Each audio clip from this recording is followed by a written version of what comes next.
10 millions de canettes en aluminium sont rejetées chaque jour à travers le globe, créant une accumulation de déchets dont le volume total suffirait à ensevelir intégralement une métropole de la taille de Los Angeles sous une montagne métallique. Pourquoi cette masse de rebut ne finit-elle pas par saturer définitivement notre environnement? On pourrait supposer que ces récipients usagés perdent leur valeur intrinsèque une fois vidés de leur contenu. Mais en réalité, l'aluminium possède la propriété unique de pouvoir être recyclé à l'infini sans que ses caractéristiques physiques ou sa qualité ne subissent la moindre dégradation.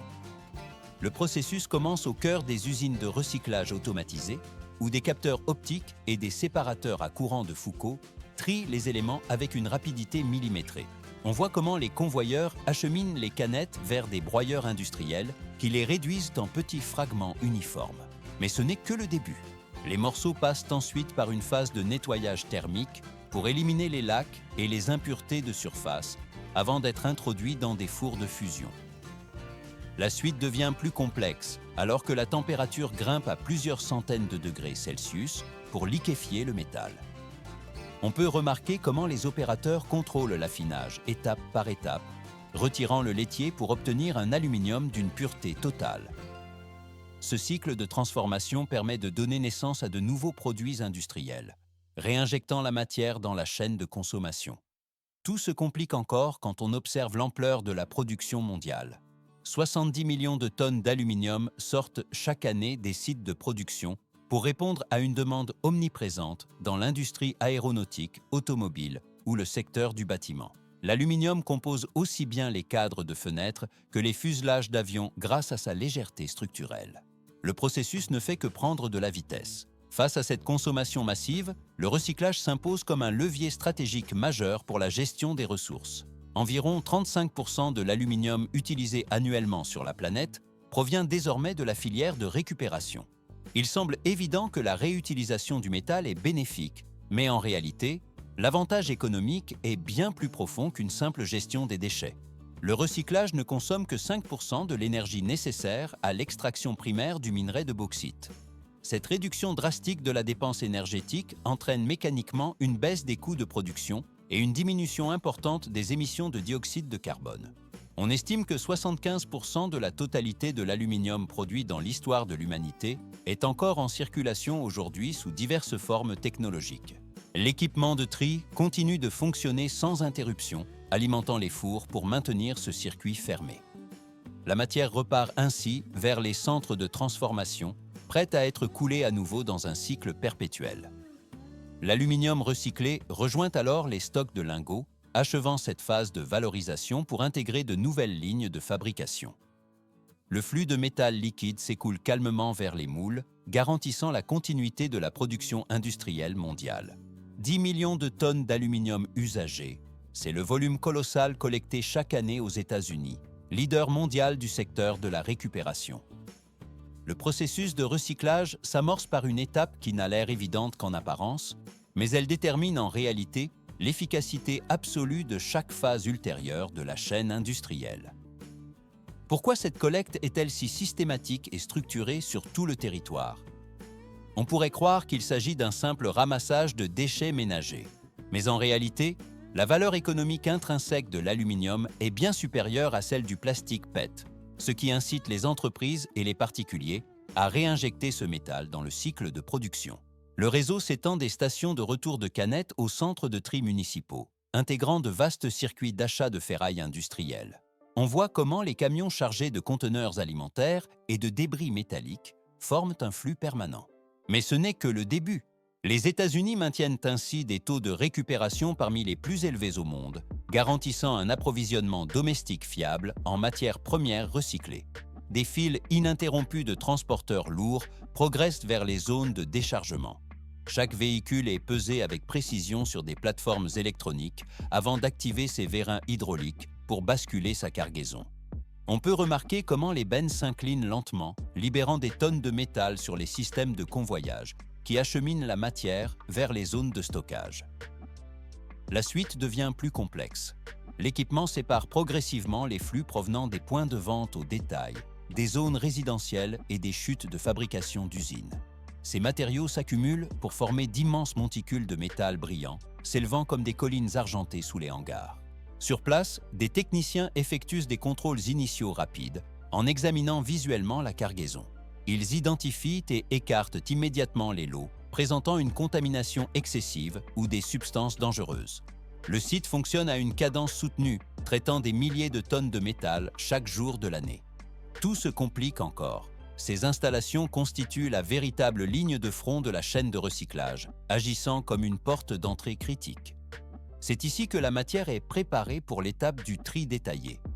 À première vue, ce mélange ressemble à un amas chaotique, mais en réalité, sa transformation en ressources exploitables a déjà commencé. Des flux continus d'aluminium se déplacent désormais sur des bandes transporteuses qui ne s'arrêtent jamais.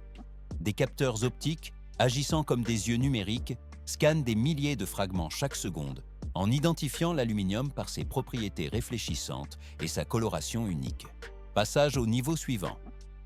Juste après ce balayage optique, des aimants puissants extraient tous les métaux ferreux présents dans la masse. Simultanément, des jets d'air comprimés, déclenchés avec un retard de quelques millisecondes, propulsent l'aluminium loin des résidus de plastique et de papier. On voit comment le système de séparation opère couche par couche, transformant le mélange hétérogène en un flux de plus en plus uniforme. Les matériaux ainsi triés se rassemblent en piles d'argent organisées et scintillantes. À partir de ce stade, le flux d'aluminium présente une consistance chimique régulée, indispensable pour la suite des opérations de transformation thermique. La matière quitte cette zone de tri, passant à un stade apaisé avant d'entrer dans la phase de fusion. 800 kg d'aluminium sont réduits en fragments par minute dès que le tri initial s'achève. Le métal, composé de canettes de boissons, de récipients alimentaires et de chutes industrielles, est dirigé vers une unité de déchiquetage massive par des bandes transporteuses. Pourquoi la précision du broyage est-elle si capitale pour la suite du traitement? On pourrait penser qu'une simple compression suffirait à préparer la matière. Mais sans une fragmentation uniforme, la fusion dans le four ne serait pas homogène, provoquant des pertes d'énergie et de matière considérables. Les rouleaux d'acier contre-rotatifs, équipés de dents durcies et tranchantes, happent la ferraille avec une force de pression extrême. On voit comment les lames rotatives et les marteaux de concassage lourds travaillent en synchronisation avec les rouleaux pour briser les composants les plus rigides. Le processus ne fait que prendre de la vitesse. Les impacts métalliques résonnent sur le sol de l'usine, tandis que le métal se brise instantanément sous l'action mécanique. Sous la lumière crue des projecteurs industriels, des flux de fragments argentés s'écoulent sans interruption sur le convoyeur inférieur. Un système de criblage vibrant régule ensuite la taille de la production, garantissant que chaque pièce déchiquetée atteigne une dimension strictement uniforme. La suite devient plus complexe. L'équipement sépare les morceaux calibrés pour les diriger directement vers les fours industriels à grande échelle, qui constituent le cœur de toute l'opération de recyclage. 3 types de technologies peuvent être mobilisées selon la nature du rebut et l'application finale visée. Les fours à réverbère, les fours rotatifs ou les fours à arc électrique. Chaque unité fonctionne comme un système étanche et ingénierie de précision, conçu pour réguler simultanément la température, le débit d'air et la vitesse de mélange des matières. Passage au niveau suivant. On peut remarquer comment les capteurs thermiques maintiennent la chaleur entre 660 et 750 degrés Celsius. Cette plage thermique est suffisamment élevée pour liquéfier l'aluminium tout en empêchant la volatilisation des éléments d'alliage précieux. L'aluminium est introduit par une trappe supérieure ou une goulotte basculante avec un sifflement mécanique régulier. À première vue, la fonte semble être une simple attente statique, mais en réalité, le métal est maintenu en mouvement constant par des agitateurs mécaniques ou des injections d'air contrôlées. Tout se complique encore. Certains fours intègrent une technologie de récupération de chaleur pour optimiser l'efficacité énergétique globale du site. En parallèle, des systèmes de filtration à plusieurs étapes nettoient les gaz d'échappement, capturant les poussières d'oxyde d'aluminium et neutralisant les émissions gazeuses. La suite devient plus complexe. Des analyseurs chimiques fonctionnent sans interruption pour garantir que chaque lot de métal fondu respecte des normes techniques rigoureuses. Une seule erreur de dosage ou un écart de température pourrait compromettre l'intégralité de la coulée en cours. On voit comment le flux de métal propre s'écoule progressivement, prêt pour la phase de transformation ultérieure. Mais ce n'est que le début. Même une fois totalement liquide, L'aluminium contient encore de nombreux contaminants invisibles à l'œil nu, tels que des oxydes, des restes de peinture ou des traces d'huile de coupe. Le processus de raffinage s'effectue alors directement à l'intérieur du four pour éliminer ces éléments indésirables. La technique la plus répandue reste le fluxage, où un agent chimique spécifique est ajouté à la masse en fusion. En réagissant, le flux se lie aux impuretés pour former une couche de crasse légère appelée laitier. On peut remarquer comment cette couche remonte en écume à la surface du bain métallique. Le retrait de ce laitier s'effectue soit mécaniquement par des bras articulés, soit manuellement par des opérateurs spécialisés. Dans les installations les plus avancées, des gaz inertes comme l'argon ou le chlore sont injectés à basse pression au cœur du métal. Des minuscules bulles traversent l'aluminium en fusion, capturant l'oxygène et l'hydrogène excédentaires pour les transporter vers la surface. Cela ne s'arrête pas à cette étape. Le contrôle de la température se poursuit sans relâche pour maintenir la fluidité nécessaire au transfert. Le métal atteint alors le niveau de pureté requis pour les étapes de moulage ou de laminage qui suivront. Le flux en fusion part plus loin le long de la chaîne de production. L'acier atteint l'état prêt pour la forme et la matière quitte le four, passant à un stade apaisé. 70 kg, c'est la masse approximative que peut atteindre un lingot d'aluminium dès sa première phase de solidification en sortie de moule. Pourquoi le passage de l'état liquide à la forme solide constitue-t-il l'étape la plus délicate de toute la fonderie? On pourrait supposer que le métal se contente de durcir en refroidissant, mais en réalité, ce changement de phase dicte la structure cristalline interne de chaque unité.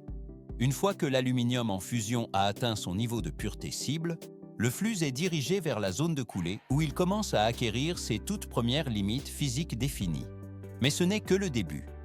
Le métal liquide est versé dans des moules composés de graphite, d'acier ou d'autres matériaux réfractaires spécialisés selon les exigences du produit final.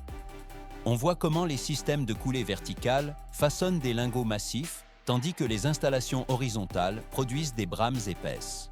Dans certains cas, des dispositifs de coulée continue utilisent un refroidissement forcé à l'eau pour accélérer la transition thermique. La suite devient plus complexe. La vitesse de versement, la température des parois du moule et l'intensité du refroidissement sont des variables ajustées avec une précision micrométrique. Si le débit du métal devient trop rapide, des poches de gaz ou des fissures de surface apparaissent immédiatement sur la pièce. À l'inverse, un moule trop froid provoque une solidification irrégulière qui engendre des défauts de structure interne invisibles à l'œil nu. Chaque paramètre doit rester dans un équilibre parfait, comparable au guidage d'un courant constant dans un canal étroit. Tout se complique encore. À première vue, le contrôle du flux semble être une simple gestion de vanne, mais en réalité, la moindre déviation peut déformer l'intégralité de la pièce finie. Dans les usines contemporaines, le processus de coulée est intégralement automatisé pour garantir la répétabilité des cycles. Cependant, au sein de certaines unités de production semi-manuelle, des opérateurs expérimentés régulent encore le débit eux-mêmes, une tâche physique exigeant une précision de chaque instant. Le processus ne fait que prendre de la vitesse. Une fois que l'aluminium s'est solidifié à l'intérieur du logement métallique, un mécanisme hydraulique entre en action pour appliquer une pression ascendante constante. Cette force libère délicatement le métal solide des parois d'acier avant que des pinces mécaniques puissantes ne viennent sécuriser le lingot. L'équipement soulève la charge hors du canal de coulée pour la déposer sur un convoyeur en acier parallèle. On peut remarquer la vapeur qui s'élève parfois de la structure alors que le métal libéré émet encore une lueur rougeâtre due à la chaleur résiduelle. Le bruit du métal qui glisse et s'ajuste résonne dans toute la halle de fonderie pendant que les unités se succèdent. Les lingots sont relâchés les uns après les autres en synchronisation totale avec les mouvements de la machine, s'alignant avec rigueur sur le tapis roulant. L'équipement sépare progressivement les étapes de production alors que des capteurs optiques scannent immédiatement chaque bloc pour vérifier sa géométrie. Cela ne s'arrête pas à cette étape. Le système de détection confirme que les dimensions sont exactes et qu'aucune distorsion n'a eu lieu lors de l'extraction mécanique. Depuis la zone de coulée, les rangées de lingots d'aluminium solide poursuivent leur avancée régulière, parfaitement alignés comme des blocs de métal uniformes. Ce mouvement marque la fin d'un cycle de production complet. Le métal quitte le secteur de formage initial pour s'orienter vers la phase suivante de la chaîne industrielle. 8 à 10 pouces d'épaisseur, c'est la dimension initiale imposante des lingots d'aluminium lorsqu'ils quittent leur moule de coulée pour entamer leur transformation. Pourquoi soumettre ces blocs massifs à une chaleur intense avant même de les transformer? On pourrait supposer que le métal est prêt pour le façonnage dès sa sortie de fonderie. Mais sans un passage prolongé dans un four de préchauffage, la structure cristalline de l'aluminium resterait trop rigide, provoquant des ruptures nettes dès les premières compressions mécaniques. Les ingénieurs supervisent le transfert des lingots vers les chambres de chauffe où la matière s'assouplit progressivement pour atteindre un état malléable optimal. On voit comment les blocs sont ensuite dirigés vers une succession de cages de laminage équipées de rouleaux en acier tournant en sens inverse. La suite devient plus complexe. L'équipement exerce une pression de plusieurs tonnes qui écrase et étire simultanément le bloc d'aluminium entre les cylindres. À première vue, le passage entre les rouleaux semble être une opération unique, mais en réalité, le métal doit franchir de nombreux supports de laminage pour obtenir sa finesse finale. L'écartement entre chaque paire de rouleaux se réduit de manière millimétrée à chaque étape du parcours. On peut remarquer comment la pièce métallique perd de son épaisseur tout en s'allongeant considérablement sous l'effet de la contrainte mécanique. Tout se complique encore. Un système de refroidissement par fine brume d'eau pulvérise un brouillard constant sur la surface du métal en mouvement. Car sans cette stabilisation thermique permanente, l'accumulation de chaleur générée par la friction et la compression provoquerait des déformations structurelles ou des fissures de surface. Le processus ne fait que prendre de la vitesse. L'aluminium, qui mesurait initialement plus de 20 cm d'épaisseur, se transforme progressivement en une feuille métallique mince et parfaitement uniforme. On voit comment la bande de métal défile à une vitesse croissante tandis que son épaisseur diminue jusqu'à n'atteindre que quelques centièmes de pouce. Le métal se dépose ensuite en une bande continue guidée avec précision vers la fin de la ligne de production. La suite devient plus complexe. Des mandrins motorisés assurent l'enroulement serré de cette feuille pour former des bobines géantes pesant plusieurs tonnes. Ces bobines standardisées constituent des produits semi-finis prêts pour les phases de transformation ultérieures. L'aluminium stabilisé attend désormais son départ vers les ateliers de laminage à froid, de découpe technique ou de matrissage. Le flux de métal quitte la zone de laminage à chaud, passant à un stade apaisé. Le traitement ultérieur ne fera que renforcer sa qualité et sa longévité avant son utilisation finale. 100 millions de canettes, c'est le volume colossal de contenants en aluminium consommé chaque jour à travers le globe, s'insérant de manière invisible dans le tissu des routines modernes. Pourquoi ce matériau est-il devenu la norme absolue pour le conditionnement des boissons? On pourrait supposer que sa légèreté est son seul atout, mais sans sa capacité unique à être transformé indéfiniment sans perte de qualité, l'aluminium ne serait qu'un déchet industriel parmi d'autres au lieu d'être un pilier de l'économie circulaire. Les parois métalliques brillent sous les éclairages des supermarchés, s'empilent dans les bacs à glace des cafés ou s'ouvrent avec un claquement sec lors des rassemblements sociaux et des repas familiaux. La suite devient plus complexe une fois le liquide consommé. À cet instant précis, l'objet atteint un embranchement décisif où sa valeur intrinsèque est soit préservée, soit totalement anéantie par un simple geste mécanique de l'utilisateur. Dans les pays ayant mis en place des systèmes de consigne, on voit comment plus de 80% des canettes sont collectées avec une régularité mathématique. L'équipement sépare progressivement ces volumes massifs pour les réinjecter dans le circuit industriel, permettant une transformation complète en nouveaux produits en moins de quelques semaines. Mais ce n'est que le début.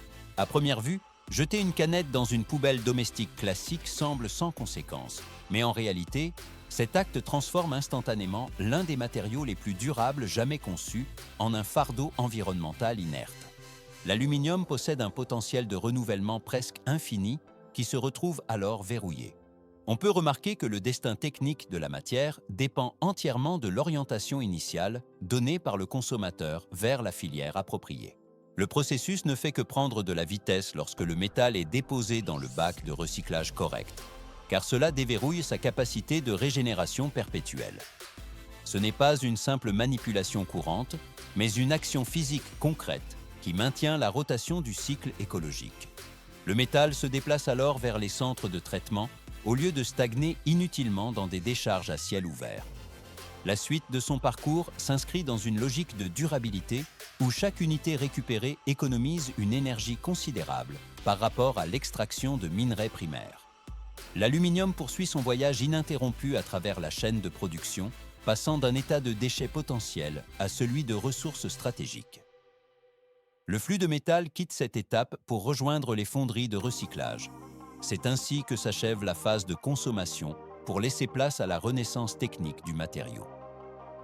100%, c'est le taux théorique de réutilisation de l'aluminium, un matériau qui ne connaît aucune dégradation de ses propriétés physiques au cours de son cycle de vie.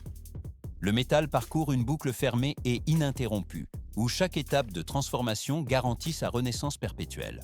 Pourquoi ce cycle est-il considéré comme un modèle d'efficacité industrielle absolue? On pourrait imaginer que la fusion répétée altère la structure moléculaire du métal. Mais en réalité, l'aluminium conserve l'intégralité de sa résistance et de sa conductivité, peu importe le nombre de fois où il repasse par les fours de fonderie à haute température.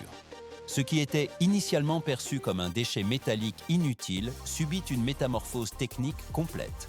On voit comment les fragments disparates sont fondus puis moulés à nouveau pour réintégrer la chaîne de consommation sous des apparences variées. Mais ce n'est que le début. Les lingots produits repartent vers les usines de laminage pour devenir des canettes de boissons, des profilés de cadres de fenêtres ou même des composants structurels critiques destinés à l'industrie aéronautique. Tout se complique encore lors de la phase de tri mécanique où les capteurs optiques et les séparateurs à courant de Foucault isolent le métal des autres matériaux. L'équipement sépare progressivement chaque particule avec une précision constante, garantissant que le flux de matières premières reste pur pour la fusion suivante.